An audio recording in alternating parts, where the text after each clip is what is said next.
кӯдакию наврасӣ айёми беҳтарини умри инсон мебошад. ин давра давраи омӯзиши илму ҳунар ва лаззат бурдан аз шириниҳои ҳаёт аст. аммо идеи аз ноболиғон маҳз дар ҳамин даврони ширини умр аз зиндагӣ дилсард гашта даст ба худкушӣ мезананд. тибқи маълумотҳои Ташкилоти умумии ҷаҳонии тандурустӣ, танҳо дар соли 2016 зиёда аз 62 000 нафар ноболиғон даст ба худкушӣ задаанд ва ин рақам сол то сол меафзояд. на танҳо давлатҳои ҷаҳони сеюм, балки сокинони кишварҳои пешрафтаи олам низ бо мушкили худкушӣ, хосаку худкушии кӯдакону наврасон мувоҷеҳ гашта то кунун роҳи ҳалли ин масъаларо пайдо накардаанд. худкушӣ барои Тоҷикистони мо низ мавзӯи нав нест. ҳарчанд соли равон нисбат ба 2 соли пешин шумораи ашхоси даст ба худкушӣ зада камтар гашта бошад ҳам, то имрӯз ин мушкилӣ ҷой дорад.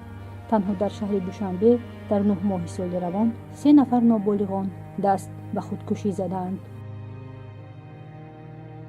ин духтарак Лола ном дошта ҳамагӣ 15 сол дорад, аммо дар умри кӯтоҳи худ аллакай 2 маротиба қасди худкушӣ намудааст.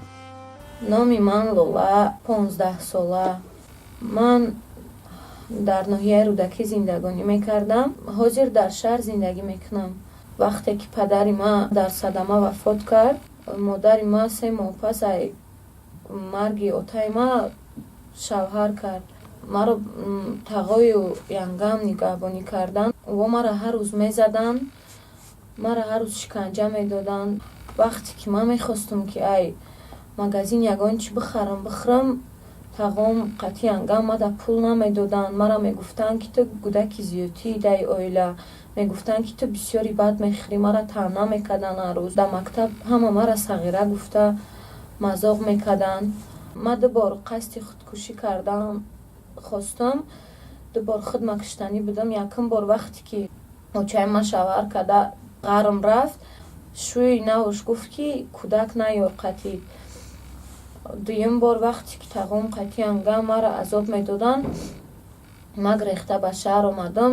як рӯз пас ай ҳамин ҳодиса ман дар бозор ҳамсоямона дидам. мара гуфт ки ба ё хурсандана ту ай хона биромадӣ. ман дар ҳамин ҳолати қаҳрм гуфтам значит ки ман дар ҳамин ҳаёт одами зиёдатӣ будам.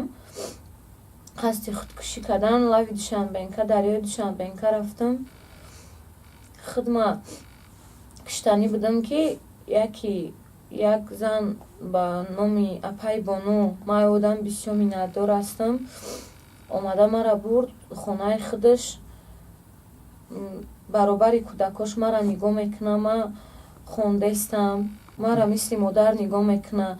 сабаби ҳамин бисёри худкушӣ кардани кӯдакои ноболиғ дар ҳамиае ки падар модарошон беаҳамиятӣ мекунанд. хусусан очаи ман ки шавҳар кард рафт, дигар парвои мара надорад, мара як бор суроғ намекунад. хушбахтона як зани некдил Лоларо аз марг наҷот дода ва фарзандӣ қабул намудааст. аммо на ҳамаи ноболиғоне ки қасди худкушӣ менамоянд бо чунин фарҷоми нек рӯбарӯ мегарданд. дар аксари ҳолатҳо дар лаҳзаҳои ҳассос касе пайдо намешавад ки навраси қасди худкушӣ намударо аз ин роҳи хато баргардонад ва риштаи умри ҷавонӣ дар як лаҳзаи кӯтоҳ бар ҳадар канда мешавад. ҳар як ҳолате ки яъне худкушӣ ба вуҷуд меояд, ин махсусиятҳои психологии худро албатта дорад. наметавонем як махсусиятро дар тамоми нафароне ки ба ҳамин амал даст мезананд вобаста намоем. яке аз сабабҳои ба ҳамин амали номатлуб даст задани наврасон ин метавонад оила ва маҳдуд кардани мавқеи шахсияти янамун наврас, маҳрум сохтани ӯ аз дигар имкониятҳои иҷтимоию иқтисодию психологии ҳанамун наврас мебошад. дар ин ҷо мушкилот дар сари он аст ки калонсолон тарзи дуруст таъсир расондан ба наврасонро намедонанд ва дар натиҷа худи таъсири яъне дуруст нарасонидан боиси аз ҳаёт маҳрум кардани худи наврас мешавад. дар синни соли ҷавонӣ ноқаноатмандӣ аз муҳаббат ба вуҷуд меояд, яъне ки ҷавонон якдигарро дӯст медоранд ва барои издивоҷ кардани онҳо падар, модар ва шахсони наздики онҳо ба ин чиз розӣ намешаванд.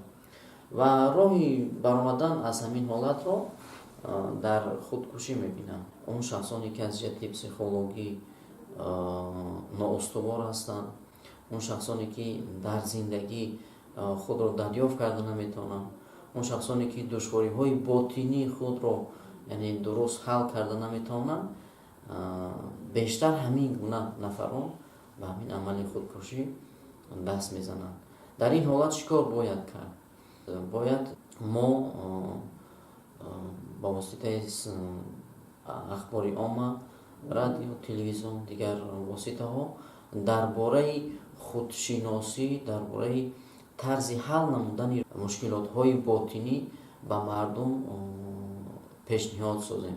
Яъне чӣ гуна ҳамин ихтилоф, чӣ гуна муносибати байни шахсие ки дар ҷомеа дар муносибат бо дигарро ба вуҷуд меояд, инро ҳал кард ва кадом роҳҳои баромадан аз душвориҳои психологӣ вуҷуд дорад. мо агар тарзи яъне ҳалли ин масъалаҳоро ба мардум, ба он нафарон пешниҳод кунем, мо метавонем ба ин восита ҳамин амали худкуширо дар ҷомеа ба танзим дарорем.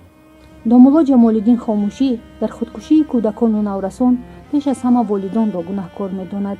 ба андешаи ин ходими дин, волидон бояд нисбати фарзандони худ бепарво набошанд ва мудом муроқиби ҳолу аҳволи эшон гашта, муҳаббатро ба ҷигарбандонашон арзонӣ доранд, то ки кӯдакону наврасон аз зиндагӣ дилсард гашта даст ба худкушӣ назананд.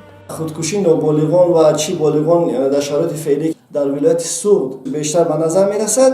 баъзе ҳастанд ки беморӣ роҳӣ доранд ва ин беморӣ онҳоро ба он чиз тела медиҳад ва дигар тарбияи носолим дар худи ҳамон хонавода ё муҳит ё тамошо кардани баъзе филмҳое ки ба ин чиз кӯдакони соддаро тела медиҳад. падару модар вазифадор аст ҳам аз нигоҳи динӣ, ҳам аз нигоҳи ҷомеаӣ нисбати фарзандони худ беэътино набошанд ва ҳамавақт муроқиби ҳоли онҳо бошанд ва бинанд ки бо киҳо онҳо сайругашт мекунанд ва ба тамошои кадом филмҳо бештар онҳо шавқ доранд.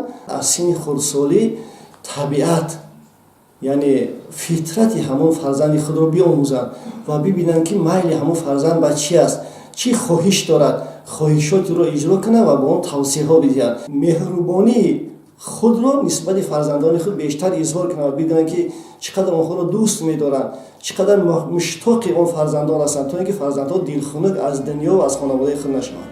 аксари одамоне ки даст ба худкушӣ мезананд мушкилоти равонӣ доранд. ногуфта намонад ки мушкили равонӣ дар инсон маҳз дар давраи кӯдакию наврасӣ, аниқтараш то синни 14-солагӣ пайдо мешавад. бинобар ин моро лозим аст ки ба масъалаи саломатии равонии насли наврас диққати ҷиддӣ диҳем. пеши роҳи худкушии кӯдакону наврасонро танҳо бо роҳи гузаронидани корҳои фаҳмондадиҳӣ дар байни ноболиғон, нишон додани роҳи баромад аз мушкилоти гуногуни зиндагӣ ва кӯмаки равонӣ дар лаҳзаҳои душвори ҳаёт гирифта ин падидаи номатлубро решакан намудан мумкин аст.